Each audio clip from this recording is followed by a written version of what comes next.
বন্ধুরা, আজকে আমি আপনাদের লাল শাক তৈরি করে দেখাবো। আমি খুব ভালো করে শাকগুলো ধুয়ে নিয়েছি, আর এখানে একটি বেগুন নিয়েছি। বেগুনগুলোকে টুকরো টুকরো করে কেটে নিয়েছি। শাকগুলোকে কেটে নিয়েছি। দেখুন, আমি বেশি ছোট করিনি শাকগুলোকে।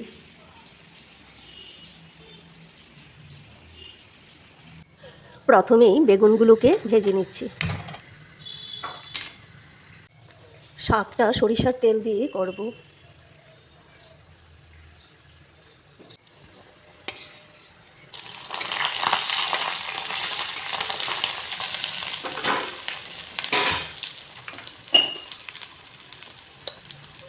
লবণ দিয়ে দিচ্ছি,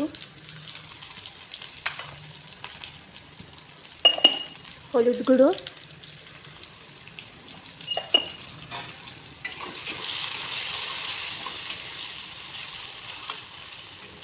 বেগুনগুলোকে লাল লাল করে ভেজে নেব। কড়াইতে আমি সামান্য পরিমাণে তেল দিয়ে দিচ্ছি। শাকটা রসুন সম্বার দেবো। দেখুন, এখানে আমি 10-12টি রসুন ছেঁচে নিয়েছি।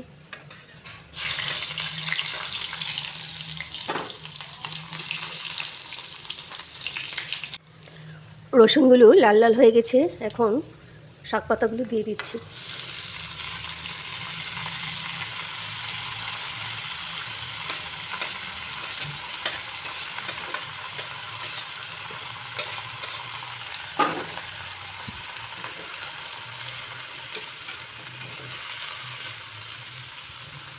তিন চারটি কাঁচা লঙ্কা আমি চিড়ে নিয়েছি। সামান্য পরিমাণে নুন দিয়ে দিচ্ছি।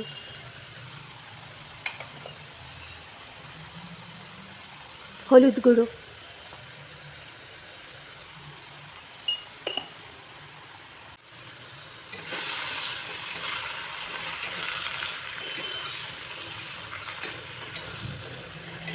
শাকটাকে ঢেকে দেব, গ্যাসের ফ্লেমটাকে একদম লো রেখে।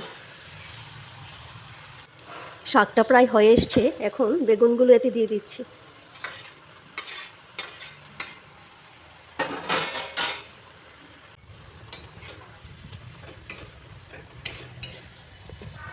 শাকের জলটাকে আরও ড্রাই করে নেব।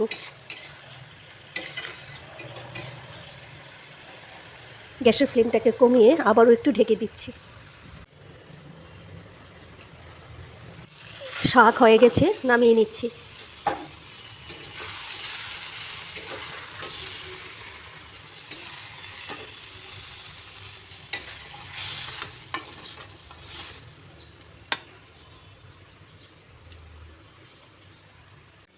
বন্ধুরা, গরম গরম ভাত দিয়ে এই শাক কিন্তু খুবই ভালো লাগে।